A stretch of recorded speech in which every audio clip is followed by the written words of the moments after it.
आज हम प्रकाश के अपवर्तन के और प्रकाश के परावर्तन के प्रयोग करने जा रहे हैं। समतल दर्पण के द्वारा प्रकाश का परावर्तन होता है, जबकि कांच की स्लैब के द्वारा और प्रिज्म के द्वारा प्रकाश का अपवर्तन होता है। तो हमारे पास हार्डबोर्ड है। हार्डबोर्ड के ऊपर हमने पिनों की सहायता से जो है वाइट चार्ट को इसके ऊपर लगा दिया है। सबसे पहले हम कांच की स्लैब के द्वारा प्रकाश के अपवर्तन को समझेंगे, ठीक है। उसके लिए हम इसकी बाउंड्री को ड्रा करते हैं। सबसे पहला काम क्या करना होता है? सबसे पहला काम हमें इसकी बाउंड्री को ड्रा करना होता है, ठीक है।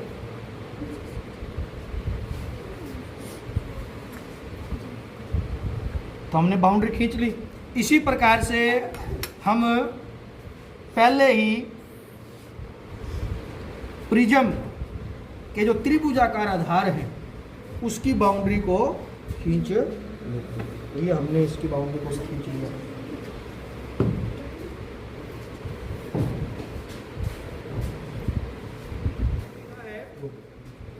कि जब प्रकाश का अपवर्तन होगा, कब प्रकाश का अपवर्तन होता है? जब प्रकाश एक पारदर्शक माध्यम से दूसरे पारदर्शक माध्यम में जाता है। तो वायु एक विरल माध्यम है, कांच एक सघन माध्यम है। तो जब प्रकाश की किरण विरल प्रकाशिक माध्यम से सघन प्रकाशिक माध्यम में जाएगी तो उसकी चाल कम हो जाएगी और वह अविलंब की ओर झुक जाएगी। और जब सघन से विरल में आएगी तो चाल फिर से बढ़ जाएगी और अविलंब से परे वो चली जाएगी, ठीक है। ये आप सभी बच्चे जानते हो, इनको हम आलपिंस कहते हैं। तो इस प्रयोग को करने के लिए हम आलपिंस का इस्तेमाल करेंगे। आलपिंस को हम एक तिरछी रेखा में एक तरफ लगा देंगे और फिर इस कांच की स्लैब के अंदर से देखकर बाकी की जो आलपिंस है वो हम लगाएंगे ताकि वो एक सीध में हो। इस बाउंड्री के ऊपर ही इस कांच की स्लैब को रखना है, ठीक है। तो हमने रख दी। सबसे पहले हम यहाँ पर दो आलपिंस को लगा देते हैं तिरछी। एक यहाँ लगा दी और ये बड़ी आसानी से लग जाएगी आपकी जो, ठीक है। और दूसरी आलपिन सब और लगा देते हैं।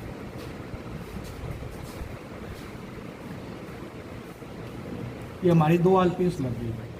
अब आपने इन आलपिंस को इस कांच की स्लैब के अंदर से देखना है और उनकी सीध में ही दो आलपिंस आपने और लगानी, ठीक है। कैसे? अब मैं आपको लगाकर दिखाता हूं, फिर आप मेरे को बताना कि ये चारों एक सीध में है नहीं है। एक सीध में होना चाहिए।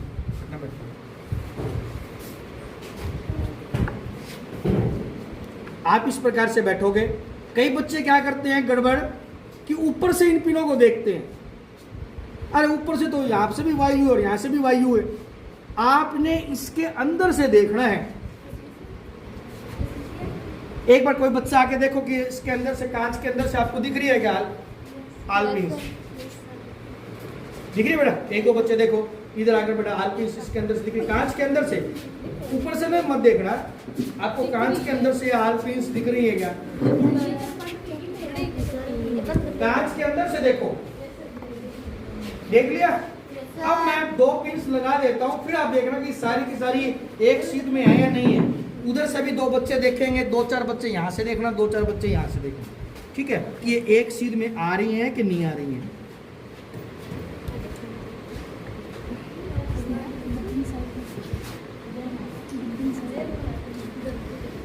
आप साइड एक और लगा देता हूँ। मेरा बोलो।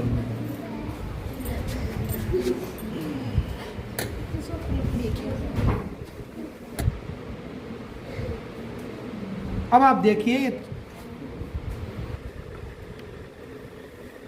ये सारी की सारी जो आपकी आलपिंस है, जो चार आलपिंस हमने लगाई है, दो कांच की स्लैब के एक तरफ और दूसरी तरफ, तो ये अब ये एक सीध में हो चुकी है।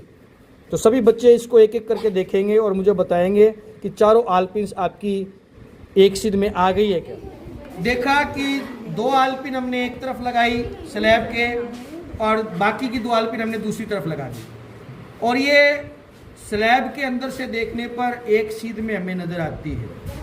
अब हम इस कांच की स्लैब को हटा देते हैं, ठीक है। और जहाँ जहाँ हमने आलपिन लगाई थी वहाँ पर हम इस प्रकार से गोल दायरा बना देंगे। इधर बना दिया, इधर बना दिया। इसका नाम ए दे देते हैं, इसका नाम बी दे देते हैं, ठीक है। इसका नाम हम सी दे देते हैं और इसका नाम हम डी दे देते हैं, ठीक है। अब हम इनको मिलाते हैं। ये है आपकी आपतित किरण जो कि किसके ऊपर डाली गई है, जो कि आपके कांच की स्लैब के ऊपर डाली गई है। ये है आपकी दूसरी तरफ जो बाहर निकल रही है, ये निर्गत किरण है, ठीक है जी। तो अपवर्तित किरण कहाँ गई? ये आपकी आपतित किरण है, ये आपकी निर्गत किरण है, और ये जो इसके अंदर है जो हमें दिखाई नहीं दे रही, ये आपकी क्या कहलाएगी? ये आपकी अपवर्तित किरण कहलाएगी। अब आप देखकर बताओ कि क्या ये एक सीध में है अपवर्तित और आपतित, या आपकी अपवर्तित किरण झुक गई है? किसकी तरफ झुक गई? अभिलंब की ओर झुक गई। कैसे पता चलेगा कि अभिलंब की ओर झुकी है? आप कोण को माप लो। ये आपका आपतन कोण, और जो अंदर वाला है ये आपका अपवर्तन कोण हो जाएगा। आपतन कोण का मान ज्यादा होगा, अपवर्तन कोण का मान आपका कम होगा। ये कोण छोटा आएगा किसकी तुलना में? आपतन कोण की तुलना में। इसका मतलब इसका झुकाव किसकी तरफ हो गया? अभिलंब की तरफ आपका हो गया है। तो इस एक्सपेरिमेंट के द्वारा हम प्रकाश के अपवर्तन के नियमों को आसानी से समझ सकते हैं।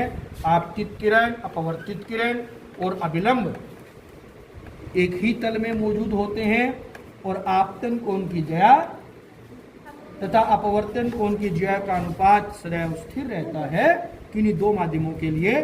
तो कोण बदलते रहेंगे लेकिन उनका मान जो है हमेशा क्या रहेगा? आपका स्थिर रहेगा। जैसे 1/2 भी उतना ही होता है जितना आपका 4/8 होता है या 3/6 होता है। तो इनका कोण बदलेंगे, लेकिन जो साइन आई बटा साइन आर का जो मान है वो किसी भी 2 माध्यमों के लिए निश्चित होता है। इसी को आप अपवर्तनांक कहते हैं। प्रिज्म के द्वारा प्रकाश का अपवर्तन। कोई बच्चा बताओ प्रिज्म के द्वारा प्रकाश के अपवर्तन में क्या अंतर है? एक आपने स्लैब वाले में देखा, क्या अंतर है बेटा बताओ? प्रिज्म में प्रकाश किरण डालने पर देखो, प्रिज्म के द्वारा प्रकाश का अपवर्तन भी होता है और साथ में विक्षेपण भी होता है, लेकिन कांच की स्लैब के द्वारा केवल प्रकाश का अपवर्तन होता है। दूसरा क्या अंतर है कि इसमें आपतित किरण और आपतित और निर्गत किरण समांतर होती है, लेकिन यहाँ पर आपतित और निर्गत किरण समांतर आपकी नहीं है। इसमें विचलन कोण बनेगा, उसमें विचलन कोण आपका नहीं बनेगा। चलिए, तो सबसे पहले हमने जो हमारी बाउंड्री खींची बेटा, तो अगला एक्सपेरिमेंट है प्रिज्म के द्वारा प्रकाश का अपवर्तन। सबसे पहले क्या करेंगे? सबसे पहले हम हमारे प्रिज्म को जो हमने बाउंड्री खींची थी उसको ऊपर रख देंगे। एक आयताकार फलक से हम आलपिन्स लगाएंगे और दूसरे आयताकार फलक में देखकर हम दूसरी तरफ आलपिन लगा देंगे, ठीक है। तो सबसे पहले हम लगा दें आलपिन्स। मान लो हम आलपिन्स यहाँ लगा देते हैं।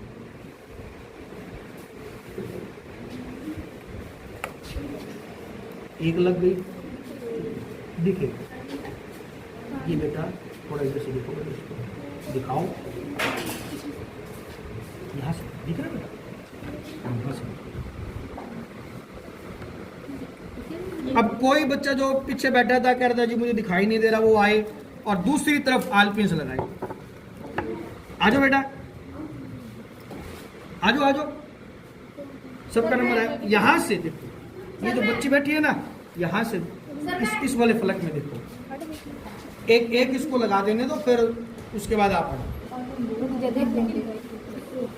और कुछ बच्चे यहाँ से देखो, ठीक लगा रही है क्या?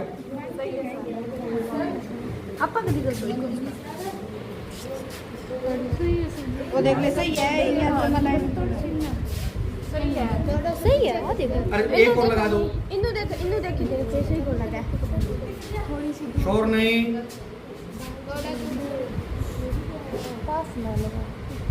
कई स्कूलों में बेटा एक्सपेरिमेंट नहीं होता, आपको फिर भी तो लोग करवा रहे हैं कि आपको समझ में आए चीज कैसे होगी।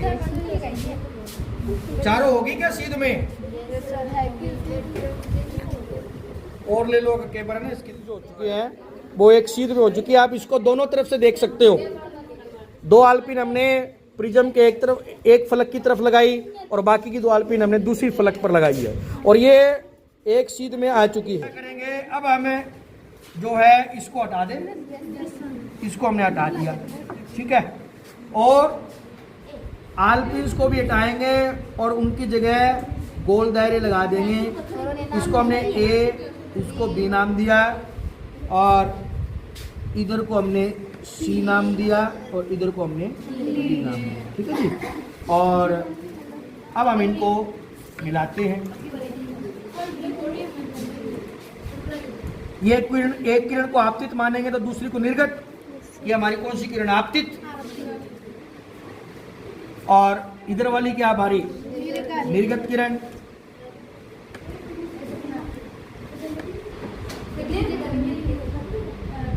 दोनों एक दूसरे के समांतर नजर आ रही है क्या? समांतर नहीं है, लेकिन ये आपतित होगी, ये आपकी निर्गत हो गई। और ये क्या होगी बताओ? ये कौन सी किरण है? ये आपकी अपवर्तित किरण है। आपतित, अपवर्तित और आपकी निर्गत, ठीक है। इसमें हमने विचलन कोण को भी ज्ञात करने की, कितना विचलन कोण बड़ा है वो हमारे पास डी होती है। सबसे पहले क्या करेंगे हम? आपतित कोण को, आपतित किरण को पीछे की तरफ बढ़ाएंगे। ये हमने आपतित किरण को बढ़ा दिया, ठीक है जी। और ये हमारी निर्गत किरण को भी हमने इसको पीछे की तरफ बढ़ाया, ठीक है। तो जो ये कोण है, निर्गत किरण आपतित किरण की दिशा में जो कोण बना रही है, कोण डी, इसको हम क्या कहेंगे? विचलन कोण कहेंगे। किसी के पास कोई डी है विचलन कोण को मापने के लिए? कोई है? एक कल्पना रख ले। लाओ बेटा इसको ऊपर लाओ। तो हम कोण मापते हैं, कितना हमारा कोण आएगा? ये यहाँ से 30 को नहीं कम है, 30 डिग्री का हमारा विचलन कोण है। कितना कोण आया बेटा? 30 डिग्री का हमारा विचलन कोण। कौन कौन से दो एक्सपेरिमेंट किए बेटा? कांच के प्रिज्म के द्वारा और कांच की स्लैब के द्वारा प्रकाश का अपवर्तन, ठीक है।